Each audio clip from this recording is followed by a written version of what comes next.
Hello friends, welcome to our channel AC technical.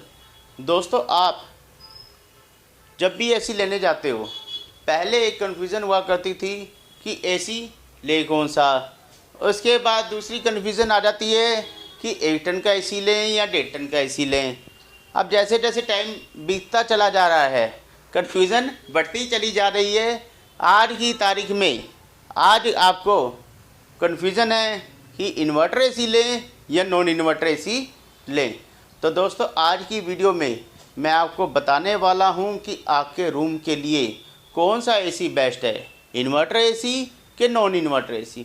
दोनों AC के बारे में मैं आपको दोस्तों डिटेल में बताऊंगा। आज की वीडियो देखने के बाद आपको पता चल जाएगा कि आपके रूम में इन्वर्टर एसी लगना चाहिए या नॉन इन्वर्टर एसी लगना चाहिए। तो दोस्तों, आप कभी भी जाओगे एसी लेने, कोई सेल्समैन आपको ये नहीं बताएगा, कोई प्रॉपर गाइड नहीं करेगा, लेकिन मैं आपको ज़रूर गाइड करूँगा, ज़रूर कोशिश करूँगा कि आपको पता चले, आपके पैसे बचें। कहीं अगर आपको एसी इन्वर्टर एसी की रिक्वायरमेंट है तो इन्वर्टर एसी ही लीजिए। अगर नॉन इन्वर्टर की ज़रूरत है आपके रूम के अकॉर्डिंगली तो आप नॉन इन्वर्टर एसी लीजिए, फिर आपको इन्वर्टर एसी लेने की ज़रूरत नहीं है। तो दोस्तों, स्टार्ट करते हैं वीडियो। पूरी वीडियो में आपको प्रॉपर पता चलेगा कि आपके रूम में कौन सा एसी लगना चाहिए। तो दोस्तों, पहले बात कर लेते हैं नॉन इन्वर्टर एसी की। मैं बताऊंगा आपको 1.5 टन एसी के बारे में। पहले तो 1.5 टन के एसी के बारे में बताऊंगा, दोनों इन्वर्टर नॉन इन्वर्टर। जो 1.5 टन का एसी होता है वो ऑलमोस्ट ये मानिए चलिए 10 बाय 15 के रूम के लिए सूटेबल होता है। 150 स्क्वायर फीट एरिया उसके लिए काफ़ी होता है। अब बात कर लेते हैं नॉन इन्वर्टर एसी की। पहले तो आपको ये पता होना चाहिए नॉन इन्वर्टर एसी वर्क कैसे करता है, काम कैसे करता है। दोस्तों, होता क्या है, जब एसी को आप चलाओगे नॉन इन्वर्टर एसी को, चाहे वो विंडो एसी हो चाहे वो स्प्लिट एसी हो, दोनों एसी सेम काम करते हैं, सेम तरीके से चलते हैं। जब एसी स्टार्ट होगा, कंप्रेसर उसका स्टार्ट होगा 3 मिनट के बाद, तो कंप्रेसर स्टार्ट होता है हाई एम्पेयर के साथ। भी जैसे मान लीजिए 1.5 टन का एसी 6.5-7 एम्पेयर आपका एसी लेता है नॉर्मली, तो जब वो स्टार्ट होगा तो 8-8.5 एम्पेयर के साथ स्टार्ट होगा, हाई करंट के साथ स्टार्ट होगा।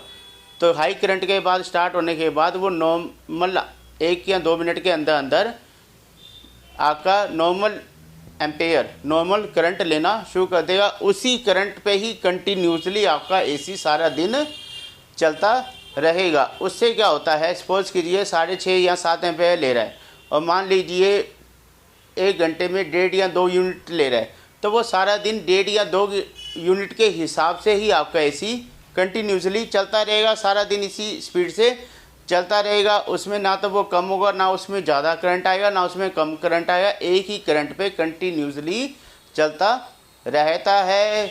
वही यूनिट सारे दिन वो चलते रहते हैं कंटिन्यूसली। तो इस तरह से नॉन इन्वर्टर एसी चलता है।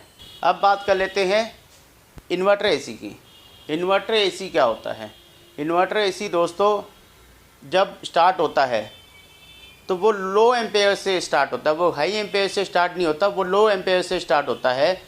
पहले 1 टन के हिसाब से स्टार्ट होगा, फिर 1.5 टन पे जाएगा वो। फिर वो कूलिंग करेगा आपके रूम के अंदर, 1.5 टन की कूलिंग कर देगा। उसके बाद जब वो कूलिंग हो जाएगी तो वो बंद नहीं होगा। नॉन इन्वर्टर एसी में क्या होता है, जब एसी रूम में कूलिंग कर देता है तो उसका कंप्रेसर बंद हो जाता है और उसके बाद दोबारा रीस्टार्ट होता है। लेकिन इसमें ऐसा नहीं है। इसमें इन्वर्टर एसी में 1.5 टन का एसी जब चलेगा, जब कूलिंग हो जाएगी आपके रूम के टेम्परेचर के सेट जो सेट आपने कर रखा है, उसके बाद ये एसी बंद नहीं होगा, कंप्रेसर बंद नहीं होगा। ये क्या करेगा, 1.5 टन से 1 टन पे आ जाएगा, 1.5 टन से 1 टन पे ऑटोमेटिक कन्वर्ट हो जाएगा। जिससे क्या है, आपके रूम के अंदर कूलिंग भी होती रहेगी, आपके बिजली का बिल भी बचता रहेगा और करंट भी कम हो जाएगा।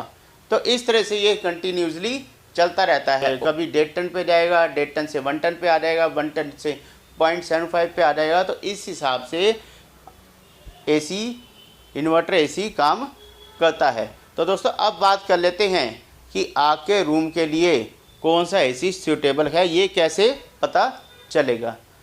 होता क्या है, जैसे कि मैंने आपको बताया 1.5 टन के एसी के लिए 150 स्क्वायर फीट का एरिया सफिशेंट होता है। लेकिन अगर आपका रूम टॉप फ्लोर पर है, अगर आपका रूम टॉप फ्लोर पर है, हीट ज़्यादा आती है, ज़्यादा गर्म रहता है टॉप फ्लोर वाला रूम नीचे वाले रूम की कंपेयर करें तो सबसे टॉप फ्लोर जो होती है उस पर जो रूम होता है वो काफ़ी हीट रहती है।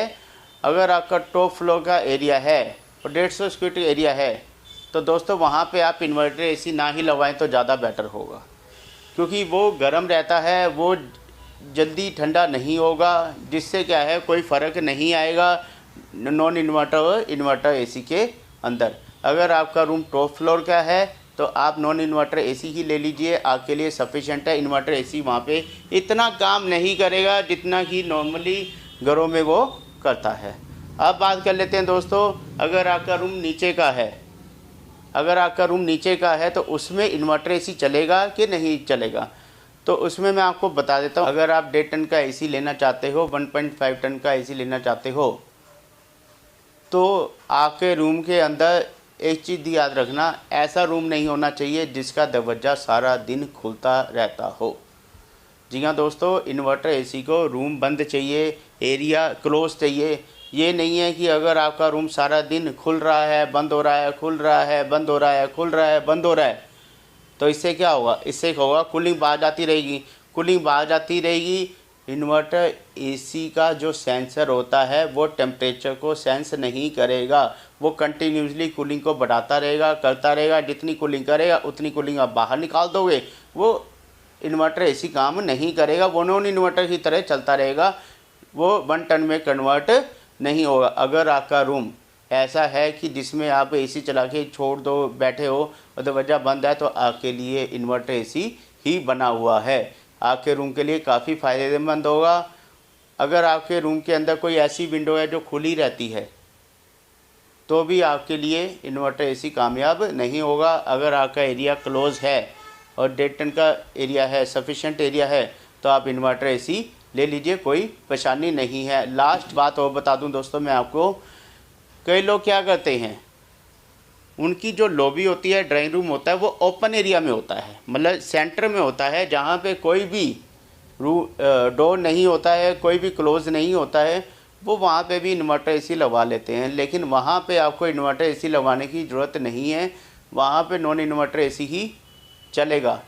उसका क्या रीज़न है वो बता देता हूँ। एक तो जो लॉबी होती है उसमें सारा दिन आपने बैठना नहीं है, सारा दिन जहाँ पे सिटिंग नहीं होती है वहाँ पे भी इन्वर्टर एसी की रिक्वायरमेंट नहीं होती है, तो एक पहला कारण तो यही है।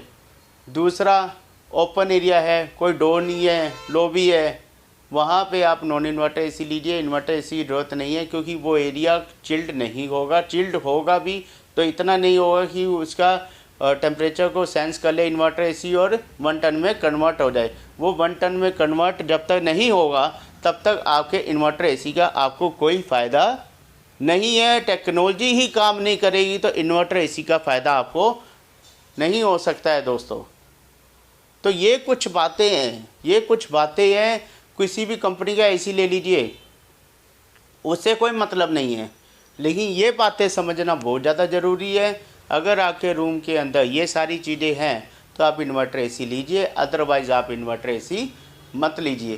तो दोस्तों आज कोशिश की है आपको काफ़ी चीज़ें बताने की, काफ़ी बातें समझाने की, और उम्मीद है कि आपको काफ़ी हद तक समझ आ चुका होगा कि इन्वर्टर एसी और नॉन इन्वर्टर एसी के अंदर डिफरेंस क्या होता है। तो आज की वीडियो दोस्तों करते हैं यहीं पे ख़त्म, मिलते हैं एक बढ़िया सी वीडियो के साथ, तब तक के लिए नमस्कार।